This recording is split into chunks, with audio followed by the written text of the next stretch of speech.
This fall, I've been teaching a 13-week world religions class to undergraduates at Frederick Community College, and their final papers are due tonight at midnight. Don't you wish you were in that class?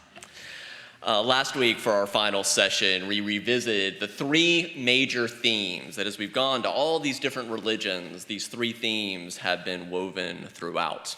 And I'd like to briefly share those with you to help set the stage for our exploration of the time period that came after the historical Jesus, but before Christianity, because it's a more complex story than Jesus came to found Christianity. He didn't. Spoiler alert.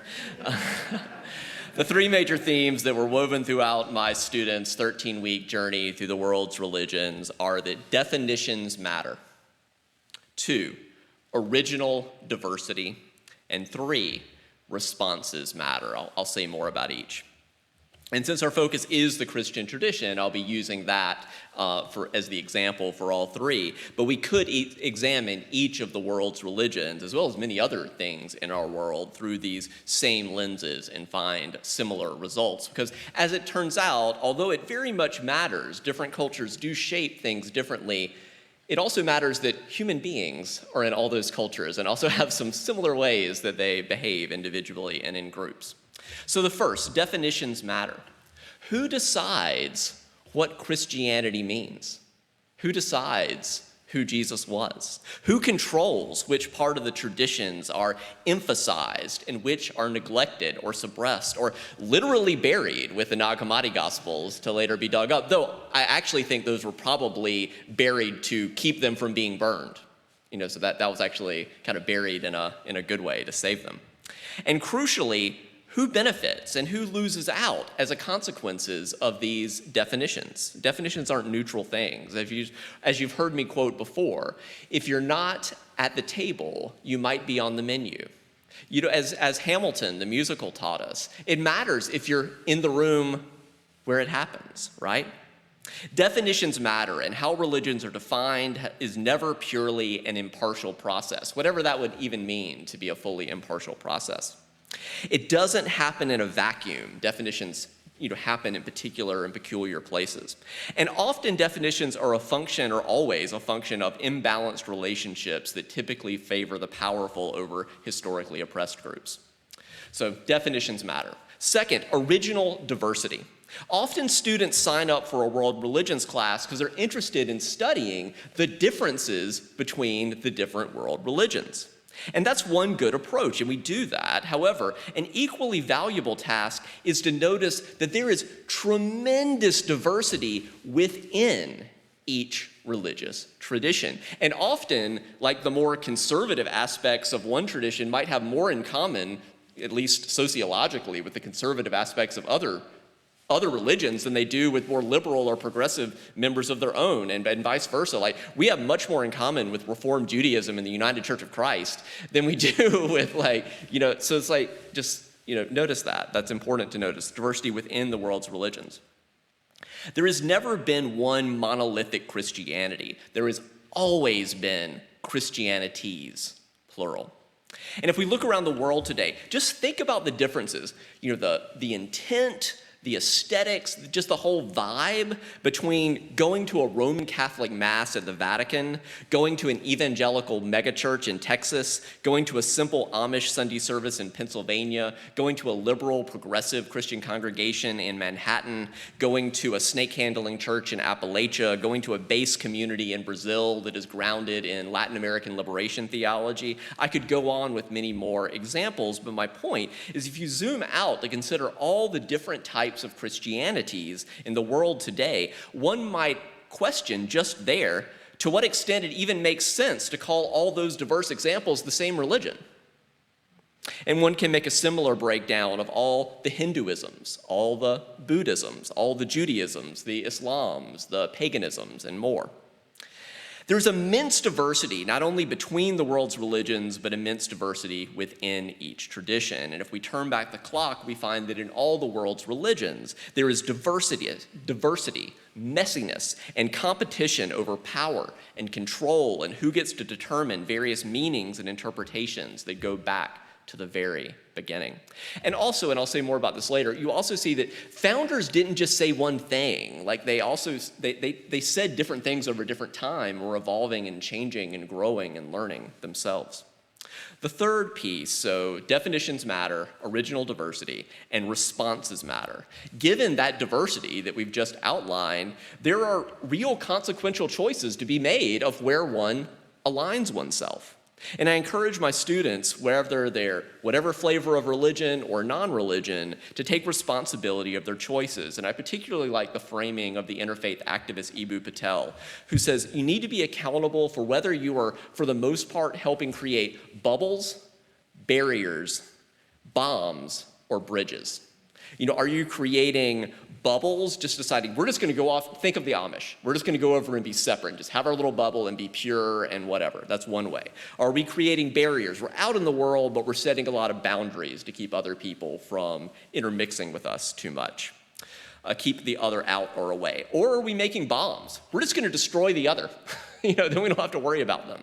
So bubbles, barriers, bombs. Or are we trying to build bridges? And that doesn't mean we all have to just be together and sing Kumbaya and pretend like there aren't differences, but are we at least building bridges where we can get over, talk to the other people, get to know them, and then maybe go back to our, are we building bridges? Bubbles, barriers, bombs, or bridges? Now, in contrast to the way of approaching the history of religion that we've been exploring for the last few minutes, there's a different approach that's often employed by Orthodox traditions who are trying to, give you the one true way.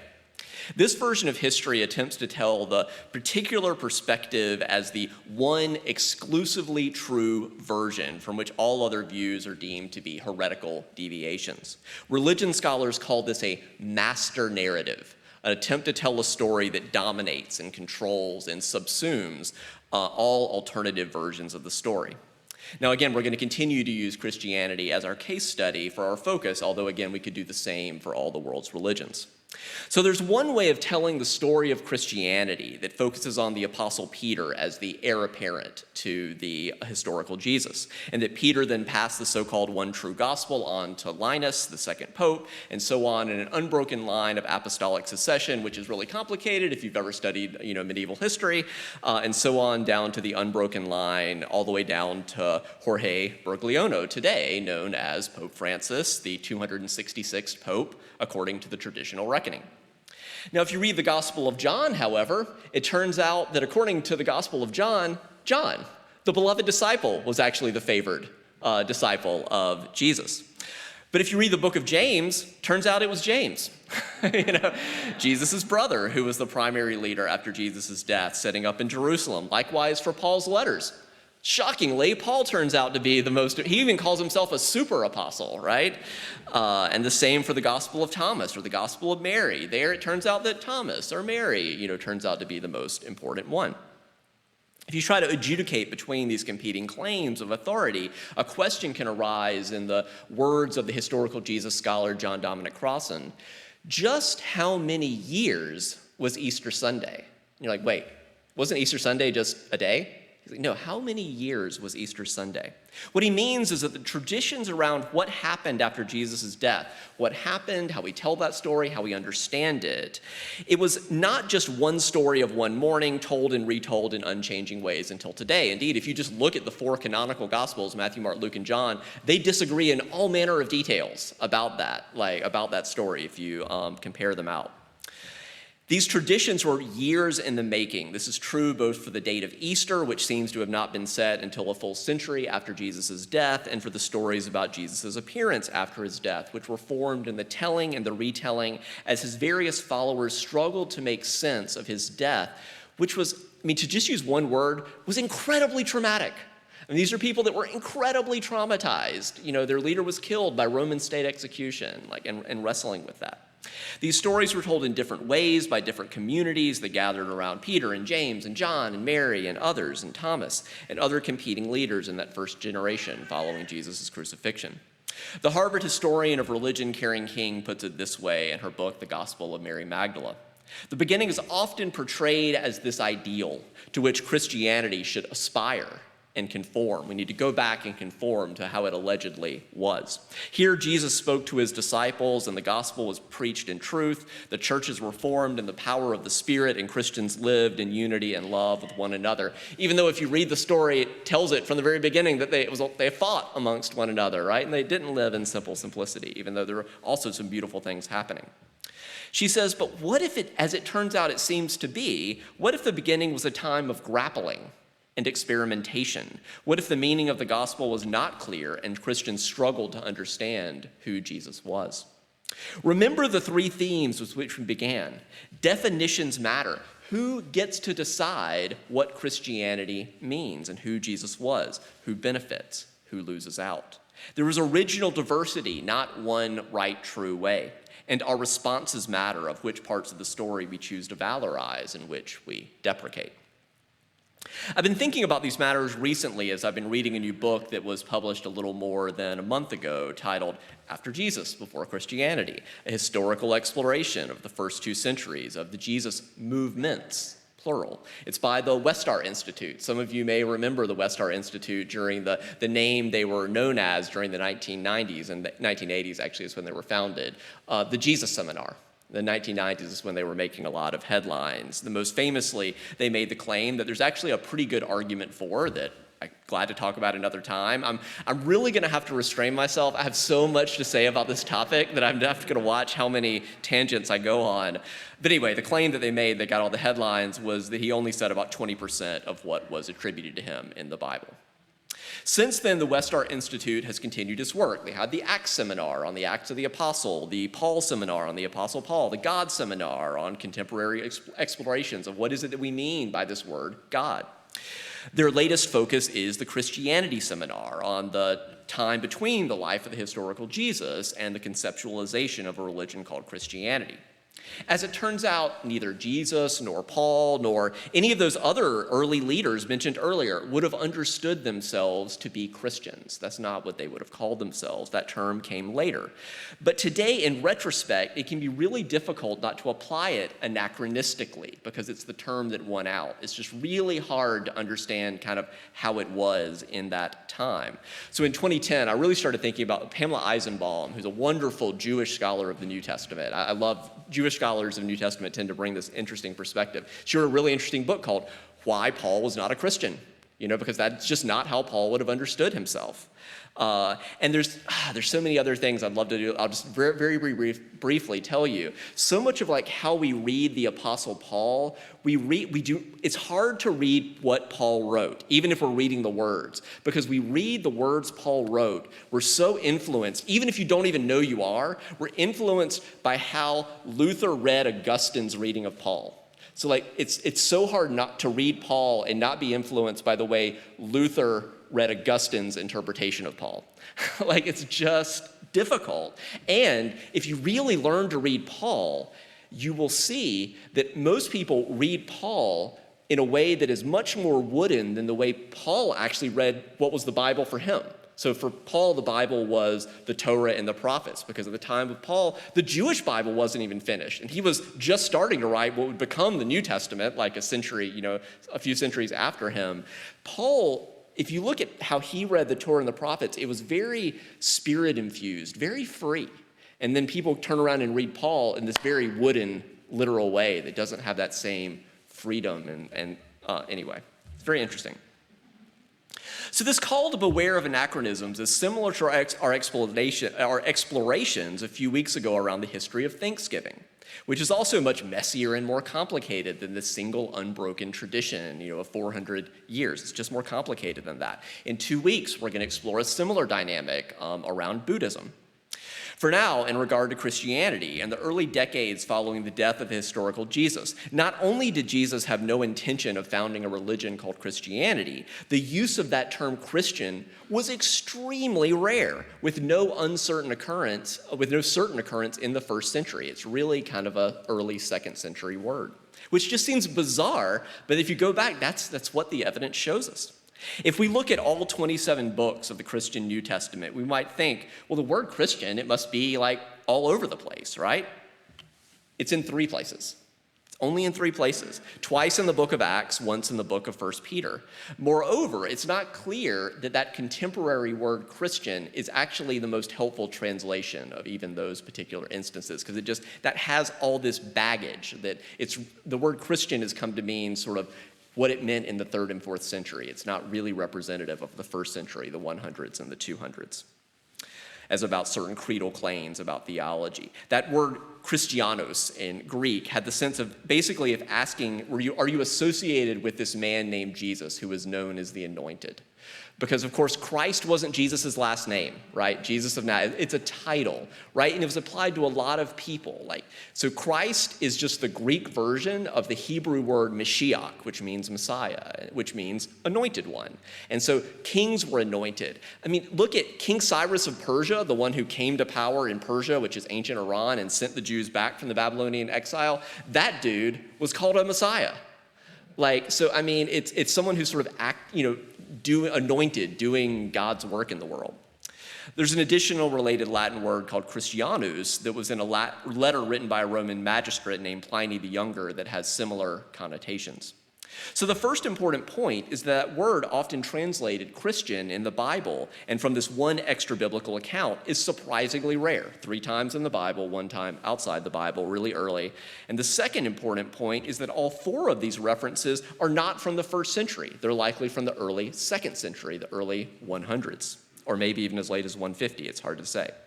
Approximately a century or more after the life of the historical Jesus, because both Acts and both 1 Peter are fairly late New Testament documents.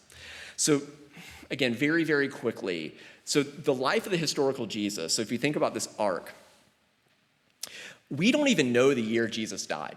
He died somewhere between 27 and 30. It is hard to overemphasize the fact that Jesus was a Mediterranean Jewish peasant. He was an incredibly obscure figure at the time, and all the more remarkable that we're still talking about him today. But still, we don't even know the year that he died.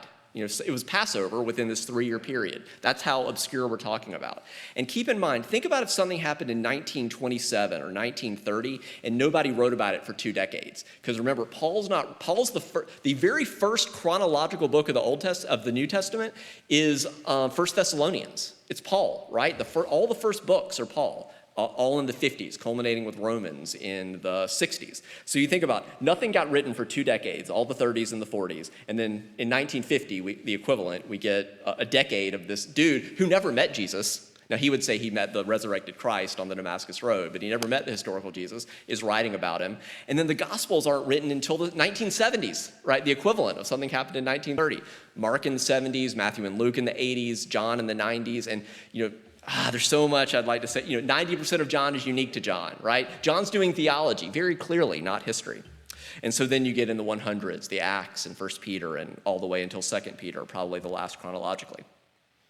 So it's helpful to keep in mind that there wasn't a New Testament in the first 2 centuries. These documents are being written, but they weren't known as the New Testament. Instead, this anthology was being written, in a wide variety of other documents, some of which were included in the canon, some of which weren't. If you want to know more of the details about this, Bart Ehrman has written a wonderful book called Lost Christianities: The Battles for Scripture and the Faith We Never Knew.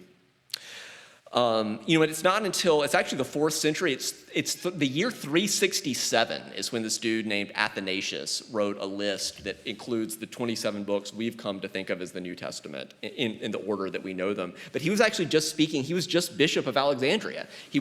No one could speak for all the people who were seeking to follow Jesus. So it's just important to keep in mind here how there's just all this competition and things that they really weren't inevitable. Earliest followers of Jesus called themselves a whole wide variety of things. And just in general, it would be, again, hard to overemphasize how much more local and regional everything was then than things are today. They didn't have TV and the internet and car. They didn't have fast speed and instantaneous communication and easy print writing to help uniformity. Few people in these early movements could read and write. Literacy was minimal. Most people at the time were talking about subsistence farmers, weavers, other artisans, day laborers, merchants. Now, there were a few wealthy followers of Jesus, and even fewer, though, were authors. Fewer wealthy, even fewer were authors. Some people might be able to do kind of minimal market, just kind of a few things to get by in the marketplace, but not enough to write a gospel. So it's just, so what was going early on, we're just telling, passing on this oral tradition of these pithy sayings and these little bits of stories and gathering in small dispersed groups, usually in homes to share meals. It was only later, hundreds of years later, that you had public churches and professional priestly class and all of that. Again, there's so much more to say about this. So let me just boil it down to, for me, what have become some touchstones in understanding this time period after Jesus and before Christianity. The first is that Jesus' life, words, and deeds, they all meant more than one thing. They're just not some simplistic, literal thing. And that also, let me take just one example, the parable of the Good Samaritan, which is only in Luke. That's 200 words. It would take like 2 minutes or less to tell that. That is not how Jesus would have told that story. He would have told it more than once. He probably would have taken 20 minutes to tell it. It's not like people had Netflix to get home to.